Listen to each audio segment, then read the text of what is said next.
Belajar bersama Bu An, patut kita bersyukur kepada Tuhan anak-anak, karena pada kesempatan kali ini kita bisa bertemu dalam pembelajaran IPAS. Materi ini untuk anak-anak ibu yang kelas 5, bab 1, melihat karena cahaya, mendengar karena bunyi, topik A, cahaya dan sifatnya. Ada di halaman 1 sampai dengan 10 anak-anak. Baik, ibu langsung membahas. Kita ke pertanyaan esensial. Pertanyaan ke-1, bagaimana cahaya merambat? Cahaya merambat dengan arah yang lurus dan tidak dapat berbelok dengan sendirinya. Ke pertanyaan kedua, mengapa ada bayangan? Apa yang memengaruhi bentuk bayangan? Bayangan terbentuk karena cahaya mengenai benda gelap atau benda yang tidak dapat ditembus oleh cahaya. Bentuk bayangan dipengaruhi oleh arah datangnya cahaya yang mengenai benda dan jarak benda dari sumber cahaya. Pertanyaan ketiga anak-anak, mengapa kita bisa melihat bayangan kita di cermin? Kita bisa melihat bayangan kita di cermin karena cahaya dari tubuh kita merambat ke cermin dan cahaya tersebut dipantulkan ke mata kita. Ke pertanyaan keempat, bagaimana pelangi terbentuk? Pelangi terbentuk karena air hujan yang berbentuk prisma membiaskan dan menguraikan cahaya matahari menjadi warna pelangi. Sifat-sifat cahaya anak-anak, sumber energi cahaya terbesar di bumi adalah matahari. Cahaya matahari merambat dari jarak yang sangat jauh untuk sampai ke bumi.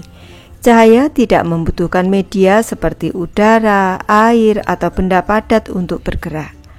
Contoh sumber cahaya selain matahari adalah lampu dan api.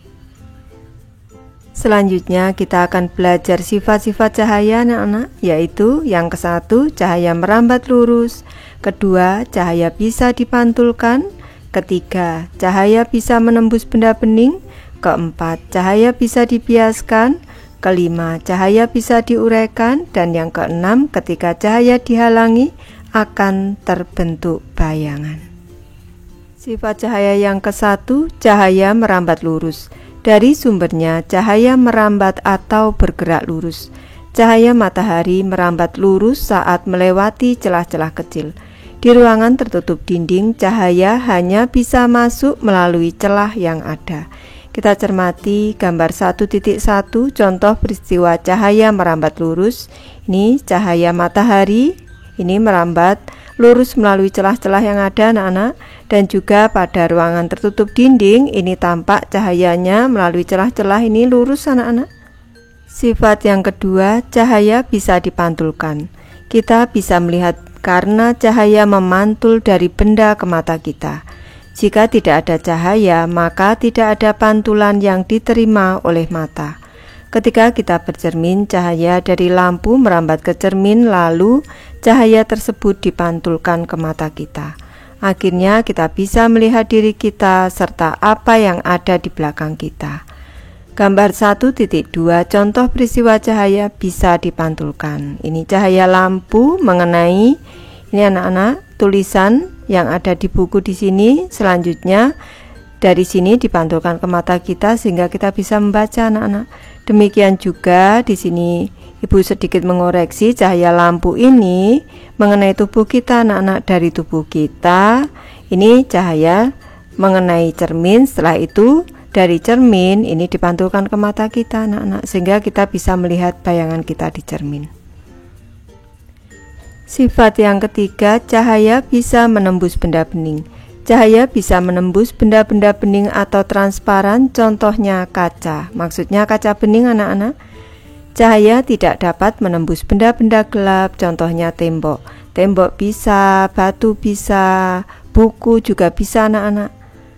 Cahaya hanya bisa menembus bagian benda yang buram. Oleh karena itu, kita hanya bisa melihat benda dengan samar. Kalau cahaya mengenai benda yang buram anak-anak, kita masih bisa melihat benda tetapi samar anak-anak. Gambar 1.3, contoh benda bening, buram, dan gelap. Kita cermati anak-anak. Benda gelap ini tidak tembus cahaya, contohnya dinding. Selanjutnya benda buram ini tidak bening, contohnya korden di sini anak-anak. Dan contoh benda bening atau transparan tembus cahaya nyata dan jelas, yaitu kaca bening anak-anak, kaca jendela yang bening. Selanjutnya di sebelah kanan, kalau gelap ini tidak tampak, ini bendanya tidak tampak, yang ada di balik dinding tidak tampak. Kalau buram tampak samar-samar anak-anak. Kalau kaca bening seperti ini tampak dengan jelas bendanya. Berdasarkan sifatnya terhadap cahaya, benda terbagi menjadi benda bening, benda buram, dan juga benda gelap. Kalau benda bening anak-anak, ini benda beningnya, ini misalkan kaca bening, semua cahaya bisa menembus benda. Saat cahaya mengenai benda buram, ini bisa kertas tipis itu bisa anak-anak. Ini hanya sebagian cahaya yang bisa ditembus. Bisa juga kaca buram itu anak-anak, kaca es itu, ini hanya sebagian cahaya yang bisa ditembus. Selanjutnya benda gelap, ini contohnya dinding, sama sekali tidak bisa ditembus cahaya. Gambar 1.4 jenis benda berdasarkan sifatnya terhadap cahaya. Ada 3 anak-anak, ada benda bening, ada benda buram, dan ada benda gelap. Sifat yang keempat, cahaya bisa dibiaskan. Ketika menembus media yang berbeda, misal dari udara menembus ke air, cahaya bisa dibiaskan atau dibelokkan. Dibiaskan artinya dibelokkan arahnya karena menembus benda bening yang lain. Contoh peristiwa pembiasan cahaya saat cahaya dibiaskan ketika menembus ke air, yaitu yang ke-1, kolam renang terlihat lebih dangkal dari seharusnya. Kedua, saat mengamati ikan dalam kolam, posisi ikan yang terlihat oleh mata bukanlah posisi aslinya. Dan yang ketiga, sendok terlihat bengkok ketika sebagian sendok dicelupkan dalam air. Gambar 1.5 contoh peristiwa pembiasan cahaya. Kita cermati ada seorang anak yang melihat ikan anak-anak. Posisi 1 di sini. Ini adalah posisi bayangan ikan.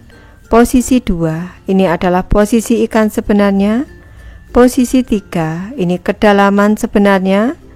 Dan posisi keempat ini adalah kedalaman yang terlihat. Jadi kolam ini tampak lebih dangkal dari sebenarnya anak-anak.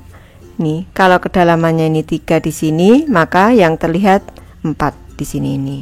Kalau ikannya di sini, bayangan yang kita lihat yang ada di nomor 1 sini. Dan di gambar kedua ada sendok yang tampak patah atau bengkok ini anak-anak. Ini termasuk salah satu contoh peristiwa pembiasan cahaya. Sifat yang kelima, cahaya bisa diuraikan. Cahaya putih merupakan gabungan dari berbagai macam warna, contohnya cahaya matahari. Cahaya putih bisa diuraikan menjadi warna pelangi menggunakan prisma transparan. Cahaya yang menembus prisma akan dibiaskan dan terurai menjadi warna pelangi. Gambar 1.6 cahaya putih dibiaskan dan terurai menjadi warna pelangi. Kita cermati dari gambar yang di atas ini anak-anak, cahaya dari sebelah kiri mengenai prisma, selanjutnya ini dibiaskan, dibelokkan arahnya anak-anak. Selanjutnya ini diuraikan menjadi 7 warna pelangi, yaitu merah, jingga, kuning, hijau, biru, nila, dan ungu. Kalau kita singkat untuk mudahnya menghafalkan, yaitu me, ji, ku, hi, pi, ni, u. Pelangi terjadi ketika hujan diiringi dengan sinar matahari. Air hujan bersifat seperti prisma yang akan membiaskan dan menguraikan cahaya matahari menjadi warna pelangi. Gambar 1.7 penampakan pelangi setelah hujan. Sifat yang keenam, ketika cahaya dihalangi akan terbentuk bayangan. Ketika cahaya mengenai suatu benda, maka cahaya terhalang benda akan membentuk bayangan. Kita cermati anak-anak, di sini gambar 1.8, benda yang sama dapat memiliki bentuk bayangan yang berbeda. Mari refleksikan anak-anak, ini ada beberapa pertanyaan dan ibu akan memberi alternatif jawabannya. Pertanyaan ke-1, bagaimana cahaya merambat? Cahaya merambat lurus. Pertanyaan kedua, mengapa kalian memiliki bayangan dan mengapa bayangan tubuh kalian dapat berubah-ubah?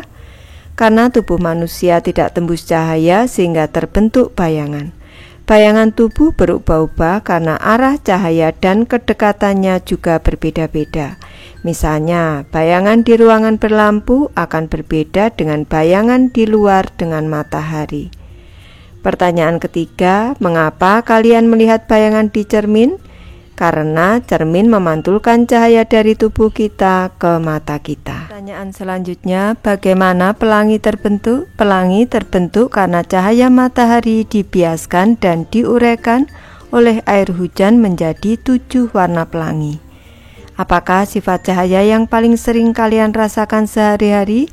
Ibu memberi alternatif jawaban, yaitu cahaya merambat lurus pada matahari dan lampu, serta cahaya bisa menembus benda bening pada kaca jendela.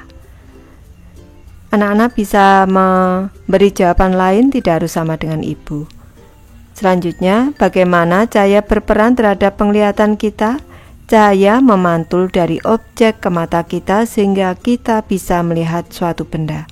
Tanpa cahaya, maka mata kita tidak bisa melihat suatu objek atau benda. Lanjut ke materi belajar lebih lanjut anak-anak, mengenal jenis cermin. Ada 3 jenis cermin yang sering digunakan manusia, yaitu cermin datar, cermin cembung, dan juga cermin cekung.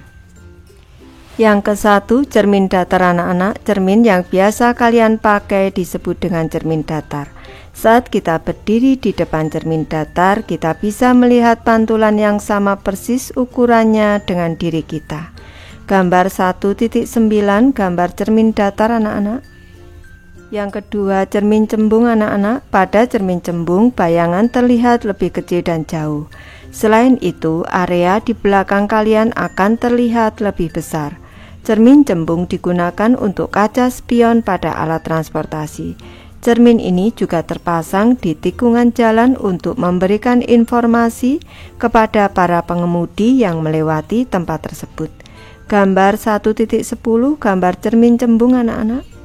Yang ketiga, cermin cekung anak-anak. Pada cermin cekung, kalian akan terlihat lebih besar. Jika kalian bercermin dari jauh, kalian akan melihat bayangan yang terbalik. Namun, semakin kalian mendekat, bayangan akan kembali tegak dan semakin membesar. Kita cermati gambar 1.11, bayangan yang terbentuk pada cermin cekung.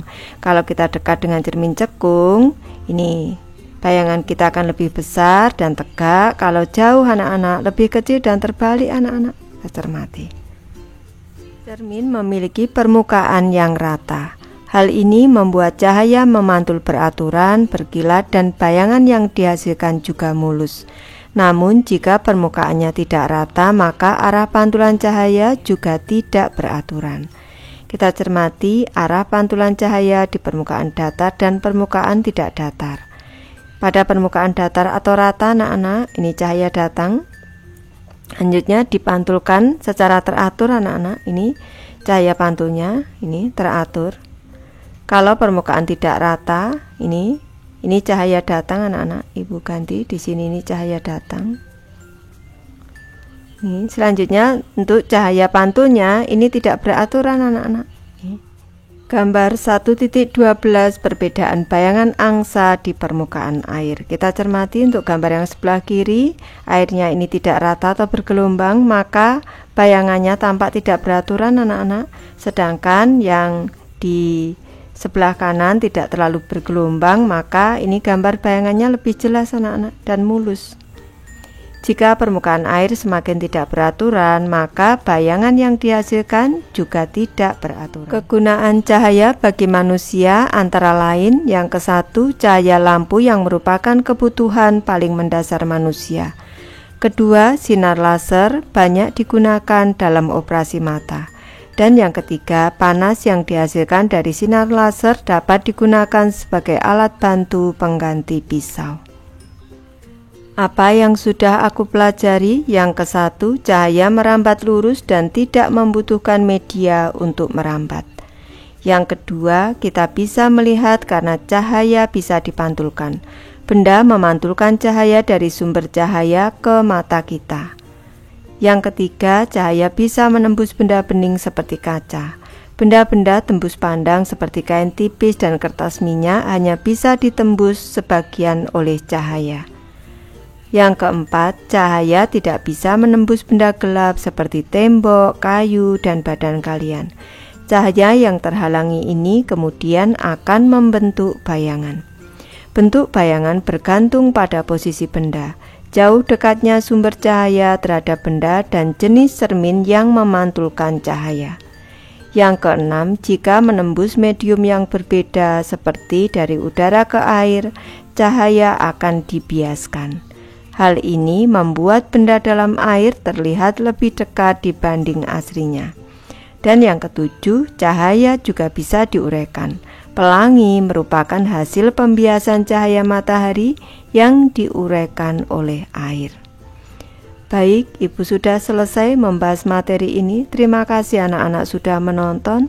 Semoga ini bermanfaat membantu anak-anak belajar. Terima kasih.